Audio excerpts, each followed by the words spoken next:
আসসালামু আলাইকুম। সবাই কেমন আছেন? আশা করি ভালো আছেন। চলে আসলাম জেপিটিপির নতুন একটি ব্লকে।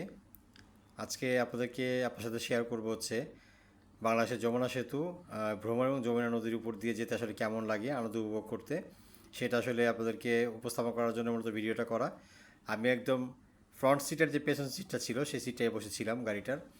আসলে আপনি যখন গাড়ির ভিতর থেকে দেখতে থাকবেন চারিদিকে সবুজ, আকাশ নীল, আসলে অন্যরকম একটা পরিবেশ আপনি অনুভব করবেন। আর বিশেষ করে রাস্তার মাঝখানে যে বনায়নগুলো, বিশেষ করে ফুল গাছ, আমরা বিশেষ করে দেখেছি ঢাকা থেকে কুমিল্লা যাওয়ার পথে।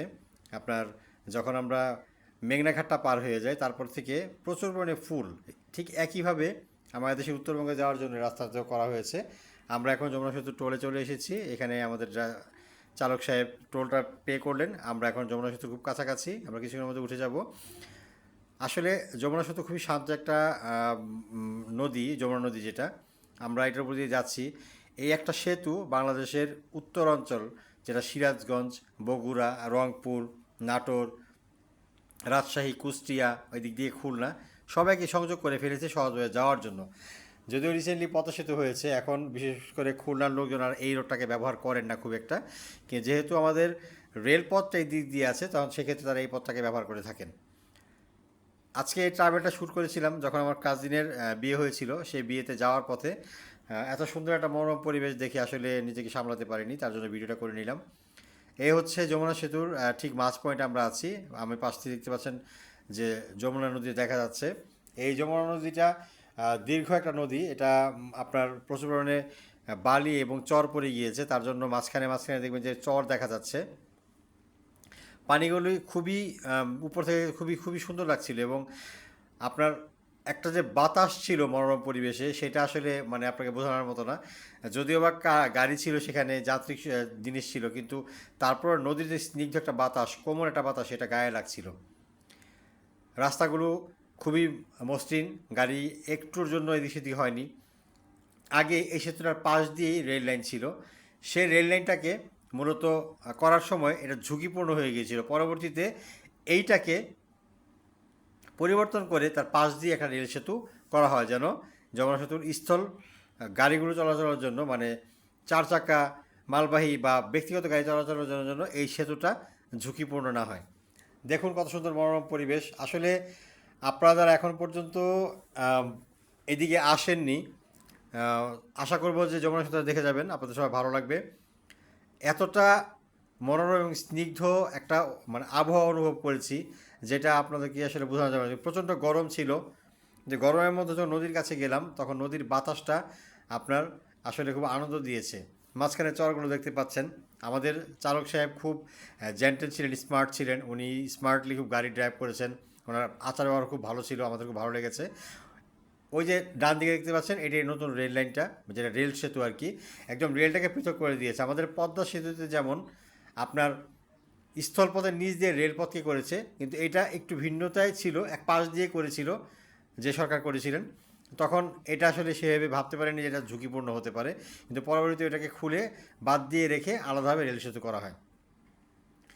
এই সেতুতে ওঠার আগে আপনার প্রত্যেকটা মালবাহী গাড়ি তাদের ওজন স্কেল দিয়ে করে তারপর তাদেরকে উঠতে হয়, নতবা তারা অতিরিক্ত ওজন নিয়ে উঠতে পারবে না।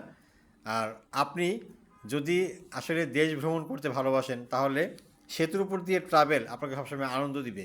আমি একবার গাইবান্ধা থেকে বোনারপাড়া যেটাকে বলা হয়, সেখান থেকে আমি এসেছিলাম রেল করে, কিন্তু এই পথ দিয়ে রেলে আসতে অনেক সময় লাগে, কারণ তারা অনেকটা পথ ঘোরে। এই ঘোরার কারণে আসলে সময়টা বেশি বেশি লেগে যায়। কিন্তু আসলে আমাদের তো হচ্ছে নদীমাতৃক দেশ, সেক্ষেত্রে আমাদের জনপথ অনুযায়ী কিন্তু আসলে মূলত কিন্তু রাস্তাগুলো হয়েছে। আমাদের ড্রাইভার সাহেবকে দেখেন, সে জাস্ট স্মার্ট, সেই স্মার্টলি কথাও বলে, গাড়ি খুব ভালো ড্রাইভ করেন, এবং ট্রাভেলটা এত আনন্দদায়ক ছিল। এবং এই যমুনা সেতু ধরেই আমার লাইফের প্রথম চলন বিল দেখা। আমি এর আগে কখনো চলন বিলে যাইনি। চলন বিলটা দেখে খুব ভালো লেগেছে, সেখানে একটা ভিডিও করেছি, শর্ট ভিডিও সে আপলোড করেছি। আপনারা এখন পর্যন্ত আমার চ্যানেলটি সাবস্ক্রাইব করেননি, তার কাছে অনুরোধ থাকবে এই নিত্য নতুন বিভিন্ন ধরনের ব্লগ দেখার জন্য আমার চ্যানেলটিকে সাবস্ক্রাইব করবেন। অবশ্যই বেল বাটনে চেপে রাখবেন, যেন নেক্সট কোনো ভিডিও আসলে আপনি সাথে সাথে জানতে পারেন। আপনারা যে যেখান থেকে থাকুন না কেন, ভালো থাকুন, সুস্থ থাকুন, সে আমার সবসময় ছিল। এবং আমার সাবস্ক্রাইবার অলমোস্ট যারা হয়েছেন তাদেরকে মোস্ট ওয়েলকাম। যারা এখন পর্যন্ত সাবস্ক্রাইব করেননি আশা করি তারা সাবস্ক্রাইব করে নেবেন, আর ভিডিওটি লাইক কমেন্ট শেয়ার করে সবার মধ্যে ছড়িয়ে দিবেন। আপনারা আপনাদের এরিয়া অনুযায়ী চেষ্টা করবেন আপনাদের প্রতিবেদনগুলো করার জন্য। আমরা যমুনা সেতুর শেষ দিকে চলে এসেছি, এটা একদম প্রায় শেষ অংশ। আমরা আস্তে আস্তে চলে যাব একদম, আমরা শেষ প্রান্ত পর্যন্ত ভিডিওটা করেছি যেন আপনারা দেখে আনন্দিত হন, আপনারা যেন আমাদের ভিডিওটা দেখে মজা পান। আপনারা এখন পর্যন্ত যারা যমুনা সেতু ভ্রমণ করেননি বা দেখেননি তারা অবশ্যই যমুনা সেতুতে ভ্রমণ করবেন। সিরাজগঞ্জ খুব নিচু একটি জেলা, যমুনা সেতুর পানি প্রায় সময় উঠে জেলায় বন্যা সৃষ্টি করে, এবং এদিকে মানুষগুলোর কথাগুলো অনেক সহজ সরল, তারা মন থেকেও ভালো। আশা করি সবাই ভালো আশা করি সবাই এই ভিডিওটি ভালো লেগেছে। যারা এখন পর্যন্ত চ্যানেল সাবস্ক্রাইব করেননি তাদেরকে আবারও চ্যানেল সাবস্ক্রাইব করার দাওয়াত দিয়ে গেলাম। ভালো থাকবেন, সুস্থ থাকবেন, সে পর্যন্ত আল্লাহ হাফেজ। দেখা হবে নতুন কোনো ভিডিওতে। আল্লাহ হাফেজ, ভালো থাকবেন, এবং সবার ভিডিওতে লাইক কমেন্ট করবেন এবং সবার ভিডিও সবাই দেখবেন, তাহলে আপনি বড় হতে পারবেন। দেখুন কি সুন্দর মনোরম পরিবেশ।